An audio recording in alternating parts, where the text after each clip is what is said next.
2026 সাল, মে মাস, চারদিকে কাঠফাটা রোদ, কিন্তু সেই গরমকেও কিন্তু হার মানিয়ে দিচ্ছে বাংলার রাজনীতির উত্তাপ। ভোট শেষ, বক্স সিলড। এখন সবার মনে একটাই প্রশ্ন, নবান্ন কার দখলে? দিদি কি নিজের দুর্গ বাঁচাতে পারলেন, নাকি বিজেপি বা বাম কংগ্রেস জোট কোনো অঘটন ঘটিয়ে দিল?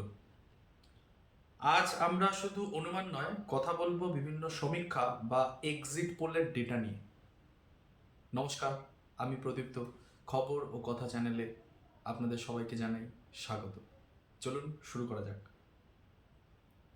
এক্সিট পোলের পরিসংখ্যানগুলো কি বলছে? বেসিক্যালি আগেই আপনাদেরকে আমি বলে রাখি, এক্সিট পোল কিন্তু সায়েন্টিফিক না একেবারেই।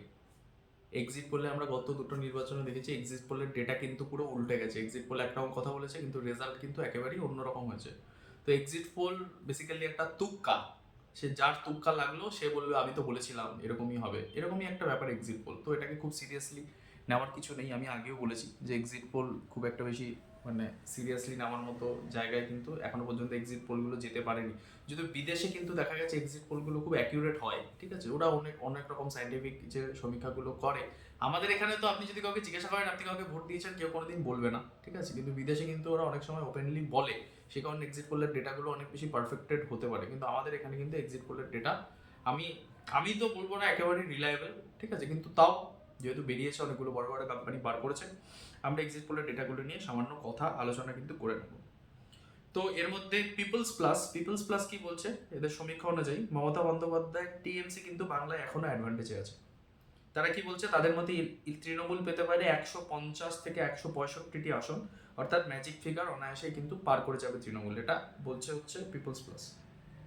কিন্তু অন্যান্য কিছু জাতীয় সমীক্ষা, পিপল প্লাস ছাড়া যে জাতীয় সমীক্ষাগুলো আছে, তারা কিন্তু সবাই বলছে বিজেপি কিন্তু তৃণমূলের মধ্যে একটা হাড্ডাহাড্ডি লড়াই চলবে। কিছু জায়গায় বিজেপিকে এগিয়ে দেওয়া হচ্ছে, বলা হচ্ছে তারা 120 থেকে 135টা আসন কিন্তু পাবে। এবার মজার ব্যাপারটা হলো, এবারের এক্সিট পোলগুলোতে দেখা যাচ্ছে বাম কংগ্রেসের জোট কিন্তু একেবারে শূন্য এবার কিন্তু না। বাম কংগ্রেসের জোটের কিন্তু ভোট শতাংশ অনেকটাই বেড়েছে। এবার কিছু নির্দিষ্ট পকেটে তৃণমূল এবং বিজেপি উভয় পক্ষের কিন্তু ঘুম কেড়ে নেওয়ার জন্য বাম কংগ্রেস জোটের এই ভোট পাওয়াটা কিন্তু যথেষ্ট। দুজনেরই ঘুম উড়ে যাবে। আচ্ছা, আপনারা জানেন একই সময় কিন্তু তামিলনাড়ুতেও ইলেকশন চলছে। আপনারা জানেন রাজনীতিতে সবকিছুই, সব রাজ্যই একে অপরের সাথে যুক্ত। একটু দক্ষিণ ভারতের দিকে তাকান, দেখতে পাবেন সেখানে অভিনেতা বিজয়ের দল টিভিকে 28% ভোট শেয়ার কিন্তু দখল করে নিয়েছে। তাতে কিন্তু ডিএমকে খুবই চিন্তিত। কিন্তু একইভাবে বাংলায় কি কোনো ফ্যাক্টর আছে যা নিঃশব্দে কাজ করছে? এটা কিন্তু একটা ভাবার বিষয়। তো কি কি ফ্যাক্টর এখানে কাজ করতে পারে? প্রথম কথা হচ্ছে যে তৃণমূলের পক্ষে যে ফ্যাক্টরটা কাজ করবে সেটা হচ্ছে মহিলা ভোট, আমার যেটা মনে হচ্ছে। কারণ দিদির কিন্তু সবচেয়ে বড় শক্তি হচ্ছে লক্ষ্মীর ভান্ডার। এই এক্সিট পোল বলছে যে গ্রাম বাংলার মহিলারা কিন্তু তৃণমূলের উপরে আস্থা রাখছেন। গ্রাম বাংলার মহিলারা কিন্তু এখনো একটা জিনিসই ভাবছেন, যেটা প্রচারও করা হয়েছে, যে তৃণমূল যদি ক্ষমতা থেকে চলে যায় তাহলে কিন্তু এই লক্ষ্মীর ভান্ডার জাতীয় যে পরিষেবাগুলো ওয়েস্ট বেঙ্গল গভর্নমেন্ট দিচ্ছে সেগুলো হয়তো বা বন্ধ করে দেওয়া যেতে পারে। কিন্তু আমাদের এখানে বিভিন্ন সভাতে আপনার অমিত শাহ কিংবা নরেন্দ্র মোদী এসে কিন্তু একদম উল্টো কথা বলছেন। তারা বলছেন তারা লক্ষ্মীর ভান্ডারকে 1500 থেকে 3000 টাকা করে দেবেন, এক্সেট্রা এক্সেট্রা। কিন্তু এটাও খুব সত্যি কথা যে দিল্লিতেও কিন্তু একই রকম প্রতিশ্রুতি বিজেপির লিডাররা দিয়েছিল, যেগুলো কিন্তু একেবারেই ধোপে টেকেনি, কোনো কিছুই ঘটেনি, ঠিক আছে। ইলেকশন মোটামুটি শান্তিপূর্ণভাবেই ঘটেছে, ঠিক আছে, এবছরও কিন্তু ইলেকশন শান্তিপূর্ণভাবে ঘটলেও বিভিন্ন পকেটে কিন্তু প্রচুর ভায়োলেন্স, কোথাও কোথাও ভায়োলেন্স কিন্তু দেখা গেছে।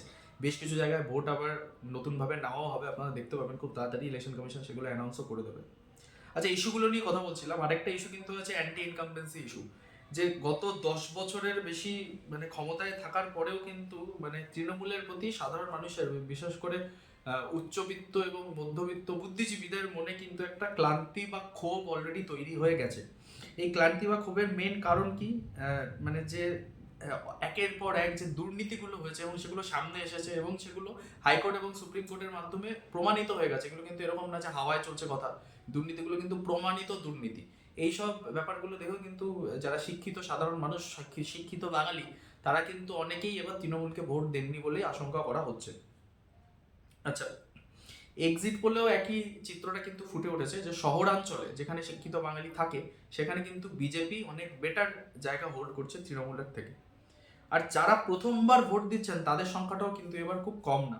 যুবক ভোটার যারা, তারা কিন্তু প্রথাগত রাজনীতির বাইরে গিয়ে কর্মসংস্থান বা স্বচ্ছতার মানে স্বচ্ছতার বৃদ্ধিতে ভোট দিয়েছেন বলেই বিশ্বাস। এখানেই কিন্তু আসল টুইস্টগুলো লুকিয়ে আছে। কি হবে এখান থেকেই কিন্তু বোঝা যাবে। আপনারা জানেন এবার পরিযায়ী শ্রমিকরাও প্রচুর পরিমাণে এসে ভোট দিয়েছেন, ঠিক আছে। এটাও কিন্তু তাদের, আমরা অনেক সময় অনেকগুলো ভিডিও দেখেছি যে তারা সবাই বিজেপিকে ভোট দেওয়ার কথা বলছেন, জয় শ্রীরাম ধ্বনি দিতে দিতে তারা আসছেন। তো সেই ভোটগুলো কিন্তু একটা বড় ফ্যাক্টর হতে চলেছে। এবার আপনাদের আগেই বললাম এক্সিট পোল কিন্তু শেষ কথা না। 2021 সালের কথা আপনাদের নিশ্চয়ই মনে আছে, প্রায় সব জাতীয় চ্যানেলই বলেছিল কিন্তু বিজেপি ক্ষমতায় আসছে, কিন্তু ফল বেরোনোর পরে দেখা গেল খেলা হয়েছে অন্যরকম ভাবে, ঠিক আছে, একেবারে অন্যরকম ভাবে খেলা হয়েছে। ফল বেরোনোর পরে দেখা গেল এক্সিট পোল কিন্তু অনেক সময় সাধারণ মানুষের মনের যে আসল প্রতিফলন সেটা কিন্তু দেখাতে ব্যর্থ হয়, ঠিক আছে, সম্ভব না। কারণ সাধারণ মানুষ অনেক সময় ক্যামেরার সামনে মুখ খুলতে ভয় পায়, বা সঠিক তথ্য কিন্তু সাধারণ মানুষ ক্যামেরার সামনে দেয় না।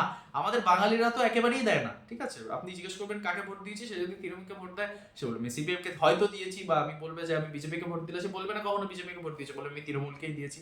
তো বেসিক্যালি এই জিনিসগুলো কিন্তু কাজ করে। সাধারণ মানুষ কখনোই আপনি জিজ্ঞেস করলে স্ট্রেট ফরওয়ার্ড আপনাকে বলবে না যে তারা কাকে ভোট দিয়েছে। আচ্ছা, আপনার পাড়ার বুথে কি হয়েছে সেটা আপনার থেকে ভালো কেউ বলতে পারবে না। তো আপনার পাড়ার বুথে কি হয়েছে, মানুষের ভিড় কোন দিকে ছিল, আপনার বন্ধু বান্ধবরা কি বলছে, এইসব জিনিসগুলো নিয়ে আপনি আমাকে যদি জানান, আমি এর উপর একটা সুন্দর প্রতিবেদন বানাতে পারি। তো আমি আপনাদের কাছে জানতে চাই যে 2026 সালে কি সত্যি কোনো পরিবর্তন আসতে চলেছে, নাকি তৃণমূলই আবার তাদের নিজেদের জায়গা কিন্তু দখল করে নেবে। দুই দলই কিন্তু বলছে তারা কিন্তু চৌঠা মেয়ের পরে সরকার বানাচ্ছে, দুই দলই বলছে, অ্যানাউন্স করে বলছে যে আমরাই সরকার বানাচ্ছি, ঠিক আছে। তো এইসব কথা বলে এখন কোনো লাভ নেই। এসব কথা মানে আমি আগে প্রথম দিন থেকেই আপনাদেরকে বলে আসছি যে একেবারেই ভিত্তিহীন কথা এগুলো। যতক্ষণ না 4 তারিখে অ্যাকচুয়াল কাউন্টিং হয়ে রেজাল্ট যতক্ষণ পর্যন্ত না আমাদের সামনে আসছে ততক্ষণ পর্যন্ত কিন্তু ভিত্তিহীন সব কথাবার্তা বলে কোনো লাভ নেই, ঠিক আছে। রেজাল্ট যা হবে আমরা চোখের সামনে দেখতেই পাবো। তো এটা আপনাদেরই চ্যানেল, আপনাদের মতামত অবশ্যই আপনারা জানাবেন কমেন্টসের মাধ্যমে। সেই কমেন্টসগুলো পড়েই কিন্তু আমি নেক্সট প্রতিবেদনটা কিসের উপরে বানানো যায় সেটা কিন্তু আমি ডিসাইড করব। নমস্কার। প্রত্যেক দিনের খবর নিয়মিত জানতে ফলো করুন আমাদের চ্যানেলটি।